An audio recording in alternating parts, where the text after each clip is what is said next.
Hi, friends, and welcome back to the Culture Click. On the menu tonight is a French street food staple, a ham and cheese crepe.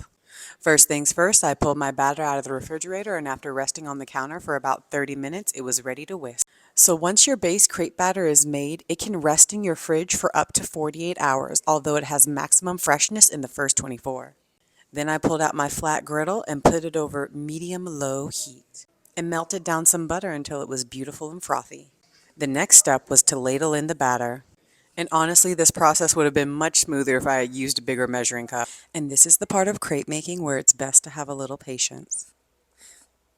Because irregardless of whatever measuring device you're using, once you have the batter in the griddle, then it's the slow, meticulous work of moving it around so you get a nice, evenly spread crepe.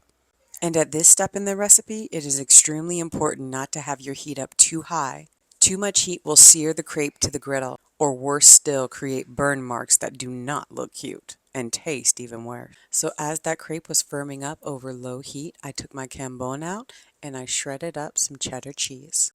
And given that the grate of the cambone is so fine, you kind of do want a lot of cheese because this is the point in the recipe where you have the downtime that counts. Once that crepe fully firmed up and we got it to flip. So the goal with that shredded cheese is to make a nice cute little nest with the center only having a light dusting of cheese. And the goal of that is to create a barrier so that when you put the egg in, it doesn't immediately slide off to the side. After the egg is situated in the great wall of cheese, it's time to throw in some spices. And with the seasonings, it's always the chef's delight, but I find when making the ham and cheese crepe, it's nice to stick to the basics of salt and pepper, maybe garlic if you're feeling kind of spicy. I always go with a honey baked ham as my meat of choice. I lay that over the egg to kind of seal in the cooking process, and then we're going to fold the crepe shut. From here, it is the tedious work of flipping the crepe back and forth over and over so that egg gets a nice even cook. And it's totally okay to use tongs or two spatulas to do this.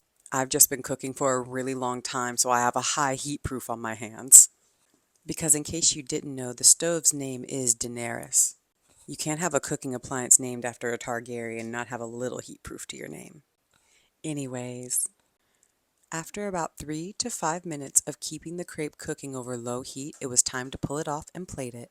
After I got that delicious savory pastry plated, I topped it off with a bit more shredded cheese, salt and pepper, goat cheese, and a nice drizzle of maple syrup. And trust me, the maple syrup brings out the sweet and all that savory. It's the bomb.